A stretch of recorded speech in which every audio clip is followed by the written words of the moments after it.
over there and I was wondering, I wonder, when we do Jazz in June, who has more fun, the guest musician or Philip?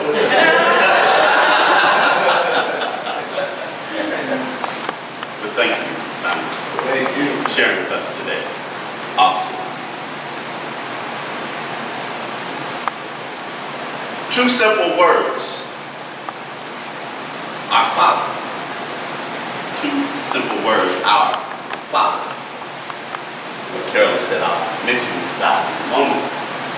But I remember years ago when I had the opportunity to meet General Colin Powell, that I had been asked by the National Civil Rights Museum to do the opening invocation for their gala, and General Powell and Jackie Robinson were the two honorees at the time.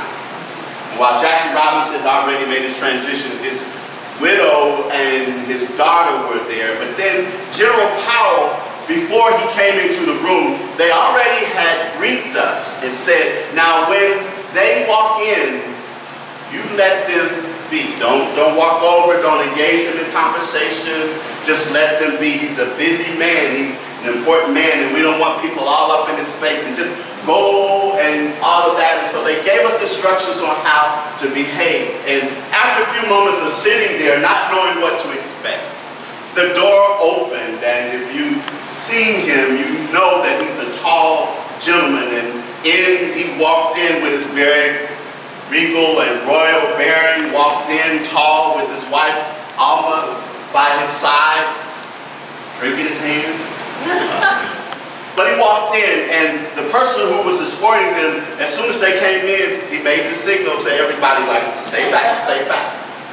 But much to our surprise and delight, General Powell proceeded to go around to every person in the room and engage them in conversation. He talked to us. He wanted to know who we were. He wanted to know how long we've been in Memphis, what kind of things that we did and everything. He even, when I said to him, well, you know, General Powell, there are some people who have come up to my father in the airport every now and then thinking that he's you, and he made the joke, well, I hope he's better looking than me. But here we were told not to approach this man, not to engage him, that somehow he was unapproachable, but he was anything but. He was approachable. He was down to earth. He was in that room, in that moment, present with each and every one of us, and it was a joy and it was a delight to do that and to have that experience. And I use that experience because for me, it also parallels something that the master teacher Jesus did with two simple words: our Father. Our Father. We know that from the prayer that many of us recognize and call the Lord's Prayer. It begins, and even in Roman Catholic tradition, they call it the Our Father, but it's a prayer that many of us are familiar with, that many of us know, and it begins with the words, our Father, our Father. And we might take those words for granted because in English, after all, it's just rendered that way, and we know that Jesus didn't speak English, he spoke Aramaic. The master teacher spoke Aramaic, and in Aramaic, there's a difference there that if we are not aware of it, we can pass over it, skip over it very, very quickly. Because the word that Jesus uses in this particular address is Abba, or in Aramaic, Abun. Now in normal speech, he would have used another more formal term. But the way that Jesus did this, what Jesus was saying when he used the particular word he used in the Aramaic, rather than saying our Father in the formal sense, we talk about, well, Father, my Father this and my Father that. The word would translate more accurately in English as Daddy.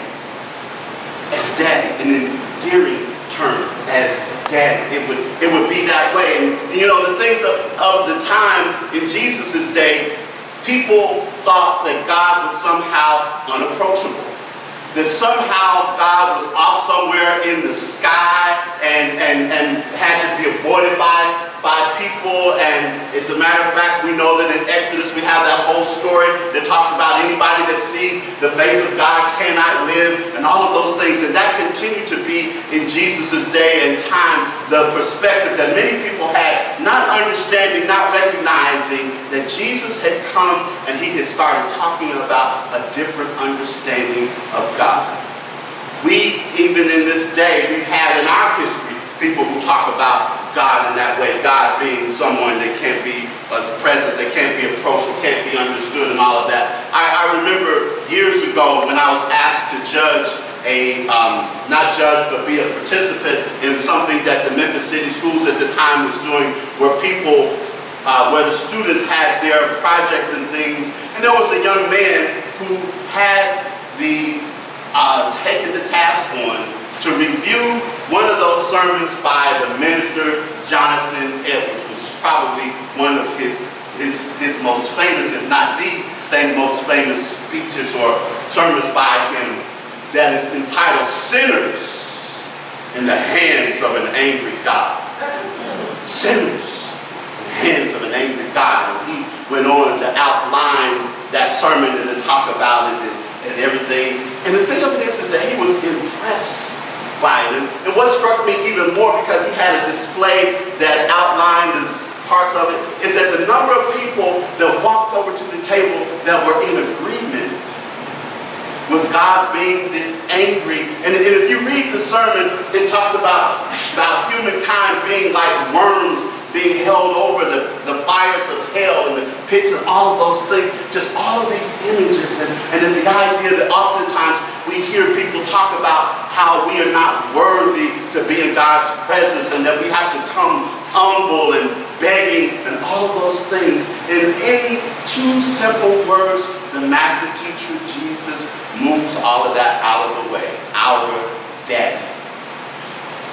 Now, I don't even want to get into the idea of God being He, because God is spirit, and spirit is both male and female. And you know that in our teaching, very often you will hear us say God, and we say God because the English language is limited in the way that it renders things. Oftentimes we will say it rather than he or she, or we may say mother, father, God, or whatever. But the ultimate idea is that God is spirit. And in this way, Jesus helps us to recognize and to realize what is happening here. That he is saying that rather than God being a presence and a power that cannot be reached, it is very immediate. It is very available. It is very much right there with us. It is there for us today. No longer is God off afar somewhere, but God is right here and right now.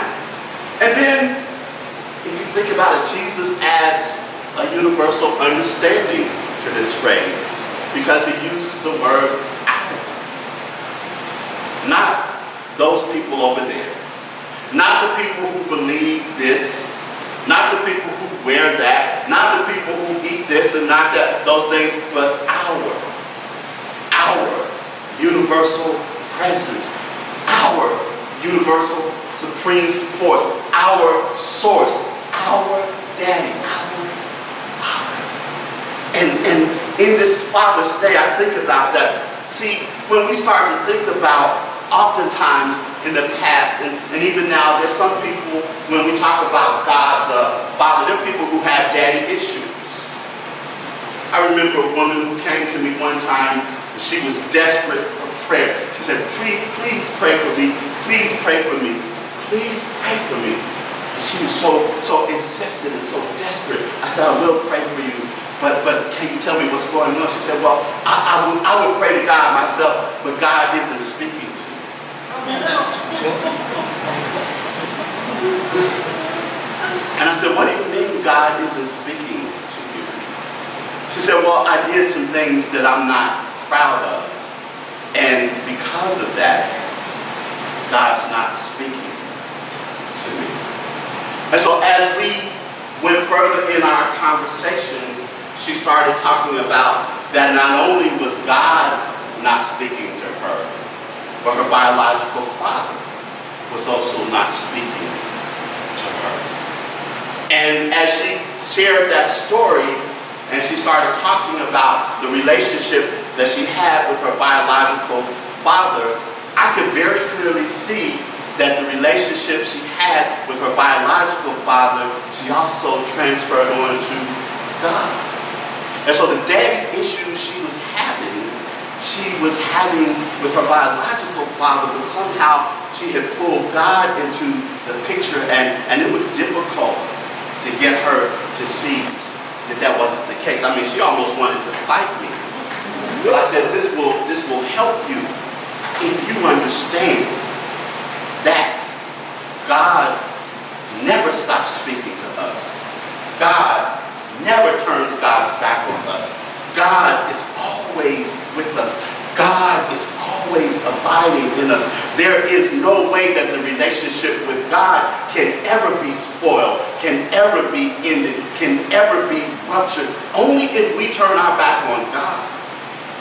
But God never turns our back on us. And as we hear in the understanding that God is my very breath, God is my heartbeat, God is my life, God is all of those things. When we understand that, we go back to the things that we hear and the things that we understand. Very simple two words that Jesus says: our Father, our Daddy. I was asked this week to write about my experience as being a father. I took some delight in that. As I began writing the things out, I realized that I was seeing myself through the eyes of my children, and my children through my eyes. I described some of the experiences that I had with my son, how it seemed like that every time he had a science project due, and we would start out working on the science project, and then in the middle of the night I would realize he'd gone to bed and I'm still up working on the project.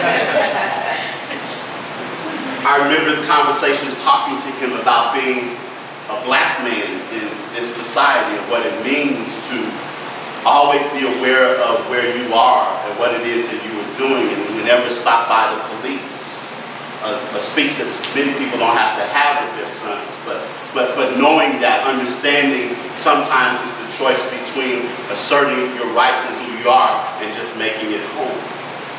I remember, and I wrote about the experiences I had with my daughter, that as she started growing up and the ideas that she had, the things that she did, wanting to be a performer and performing and going to her performances, and my chest almost coming out of my shirt because I'm so proud of the ways in which she expressed herself and the things that she's accomplished and the things that both of them are doing these days. And I began to see that, and as I started thinking about all of those things, the experiences there, if we just kind of slip back into that understanding that if I can be proud in that way with my children, and I'm not going to stand here and say that they're perfect. I'm not going to stand here and say everything they've done has been to my pleasing, or everything that they've done has been right, or anything by that. But I know that the pride and the joy and just a sense of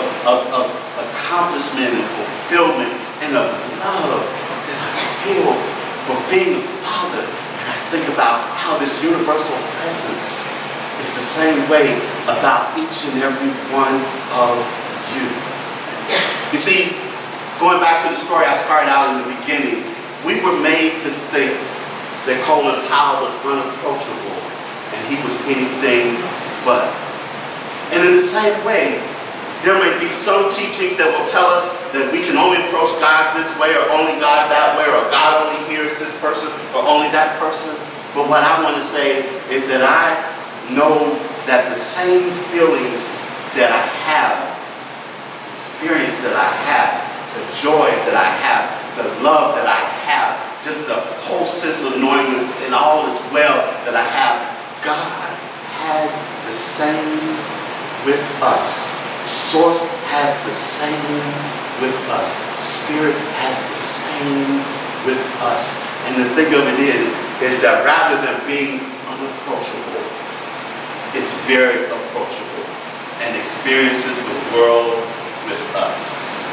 With every sense of laughter that we share, God is sharing it with us.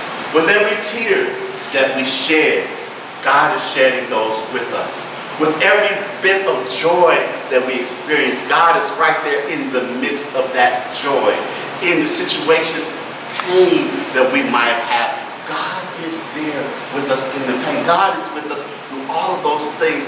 And God is calling us deeper and deeper to more and more and greater and greater and better and better.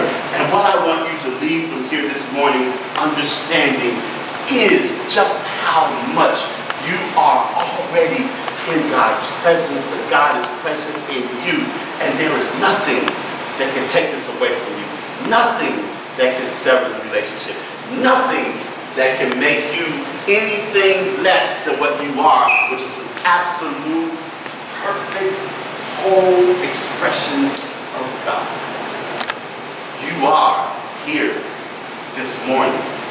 Celebrate with me our daddy, our mother, our source, our spirit, our God, whatever else we might want to call it. But this morning is a time, and today is the place to know that it is in you, and it's in me, and it's ready.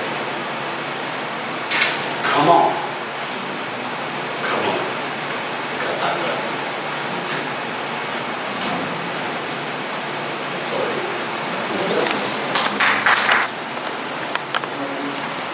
I'm sorry, again.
releasing his breath,